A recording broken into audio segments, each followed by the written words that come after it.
အားလုံးပဲမင်္ဂလာပါမေရှိဒီမှာကြိုဆိုပါရစေကျွန်တော်တို့ဒီနေ့မှာတော့ရေချိုးရေညိုင်းမှာတက်တောက်ဖြစ်စေဖို့အတွက်ရေပန်းပုံစံ၅မျိုးတိပါဝင်တဲ့ Toshiba Instant Water Heater လေးအကြောင်းကိုပြောပြပေးချင်ပါတယ်ဒီ Toshiba Instant Water Heater လေးဆိုရင်ကျွန်တော်ရေပူစနစ်ကိုပဲထုတ်ပေးနိုင်တာမဟုတ်ဘဲနဲ့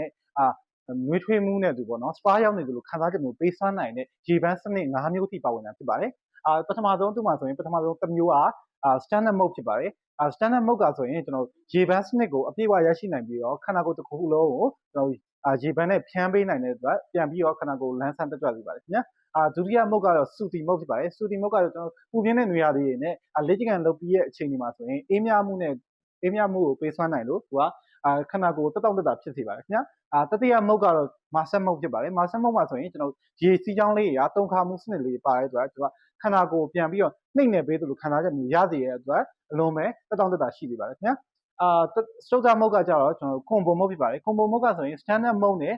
Master mode နဲ့ပေါင်းထားတာဖြစ်တဲ့အတွက်လုံးဝတက်တောင့်တက်တာရှိနေပြီးတော့ခန္ဓာကိုယ်မှာရှိသမျှအကျော်တွေအကုန်လုံးပြည့်စုံမှာဖြစ်ပါတယ်ခင်ဗျာနောက်ဆုံးမုတ်ကတော့သူက Jumbo mode ဖြစ်ပါတယ် Jumbo mode မှာဆိုရင်တော့ကျွန်တော်မျက်နှာပြင်တစ်ခုထဲမှာရေစီးကြောင်းလေးကိုသူကစုစည်းပေးထားတဲ့အတွက်ခန္ဓာကိုယ်မှာရှိတဲ့အညစ်အကြေးတွေအကုန်လုံးကိုအလင်းအမြန်စေကြောတန့်စင်လို့ရမှာပဲဖြစ်ပါတယ်ခင်ဗျာ